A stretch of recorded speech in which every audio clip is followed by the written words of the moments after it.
राजनीति, आंदोलन, किसान, करप्शन, गरीबी, इन सभी मुद्दों पर आवाज उठाएगा अब तक न्यूज इंडिया। सत्ता के आगे जब भी सवाल कमजोर पड़ने लग जाए तो सवाल उठाने पड़ते हैं। बोल के लफ्ज आजाद है तेरे, बोल के सच जिंदा है अब तक। अस्सलामु अलैकुम वरहमतुल्लाहि वबरकातुहू।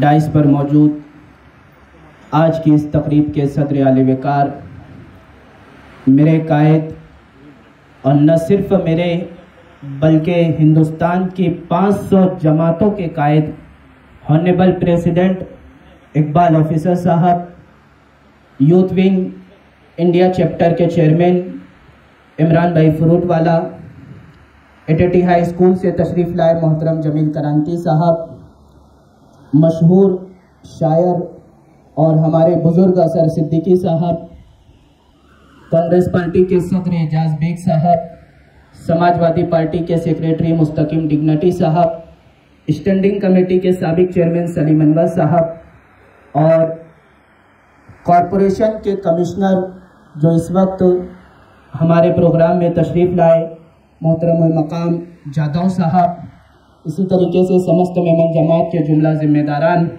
अशफाक अयूबी साहब, अब्दुल अलीम सिद्दीकी साहब और सभी जिम्मेदारान, आज इस प्रोग्राम की कामयाबी की दलील ये है कि हमारे प्रोग्राम में हमारे प्रेसिडेंट इकबाल ऑफिसर साहब मौजूद है और यकीनन मुस्तकीम डिग्निटी साहब ने, सलीम अनवर साहब ने, एजाज बेग साहब ने इज़हार ख्याल किया कि इनके काम बड़े हैं। यकीनन डाइस पर जितने बड़े लोग मौजूद हैं ये इसकी गवाही है, ये इसका सबूत है कि हर पार्टी के नुमाइंदा अफराद यहाँ पर मौजूद हैं। न सिर्फ उन्होंने शिरकत की बल्कि अपनी पार्टी की जानिब से जमात के हर काम का ताउन का यकीन दिलाया। समस्त मेमन जमात का वजूद जब से कायम हुआ हमारी कोशिश ये रही है कि हमारे प्रेसिडेंट शरीफ इब्राहिम जुनानी साहब जो इस वक्त सफ़र हज पर है, मुक़द्दस सफ़र पर है, उनकी सदारतशिप में, प्रेसिडेंटशिप में और इकबाल ऑफिसर साहब की सरपरस्ती में ऐसे नुमाया काम अंजाम दिए जाए कि वो यकीनन बेमिसाल काम हो। किसी का कौल है, काम इतनी खामोशी से करो कि कामयाबी शोर मचा दे। हम लोग काम करते हैं और यकीनन उस काम में जो खुलूस की बरकतें होती है, हर काम में इखलास होता है।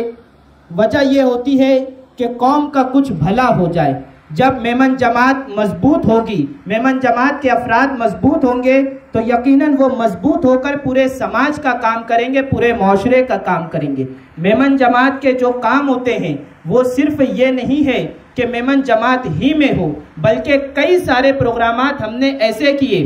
अभी पीछे आयशा नगर में आग सानेहा का मामला हुआ, हमने इकबाल ऑफिसर साहब को कहा, उन्होंने फेडरेशन से इमदाद भेजी और हमने हर घर में 10,000 रुपया देने का काम किया और इस तरीके से हमने मेमन डे को सेलिब्रेट किया। मेमन डे जो इकबाल ऑफिसर साहब ने गरीबों की ईद के हवाले से उसे ऐलान किया है और हम लोग मिल करके पूरी दुनिया में जहाँ कहीं मेमन मौजूद है हम फलाही काम करते हैं, समाजी काम करते हैं।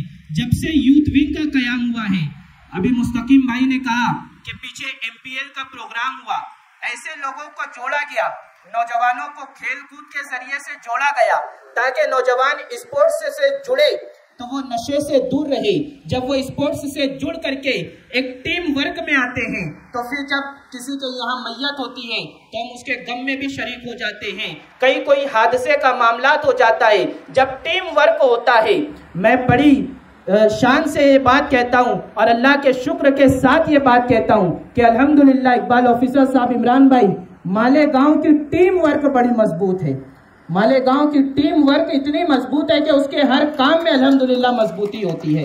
आपकी दुआएं चाहिए, आपका साथ चाहिए। आज हमने ये शुरुआत की, पहला साल है मालेगांव की तारीख में कि मेमन बच्चों को ये इनामात से नवाजा जा रहा है। पहले रुझान ये था कि मेमन के बच्चों को आगे चल करके दुकान संभालना है, बिजनेस संभालना है, कारोबार संभालना है। हमें जॉब थोड़ी करना है जो हम पढ़ाई करें। लेकिन आज अल्हम्दुलिल्लाह मेमन बिरादरी में यूपीएससी आईएएस की भी तैयारी हो रही है। मेमन बच्चे सीए भी बन रहे हैं पोस्ट ग्रेजुएशन हासिल कर रहे हैं और बड़ी बड़ी पोस्ट पर जाने की तैयारी कर रहे हैं, जो न सिर्फ हमारे लिए बल्कि पूरी मेमन बिरादरी के लिए फख्र का मकाम है। मैं ज्यादा बोलता नहीं हूँ और बोलने वाले एक से एक स्पीकर हमारे स्टेज पर मौजूद है, इसलिए मैं आप तमाम के शुक्रिया के साथ अपनी बात खत्म करता हूँ। आए हुए तमाम मेहमानों का दिल की अमीर गहराइयों से इस्तकबाल करता हूँ कि आपने हमारी दावत पर लब्बैक कहते हुए आज के प्रोग्राम में शिरकत फरमाई। आप तमाम के शुक्रिया के साथ मैं बात खत्म करता हूँ। बहुत बहुत शुक्रिया। अस्सलाम।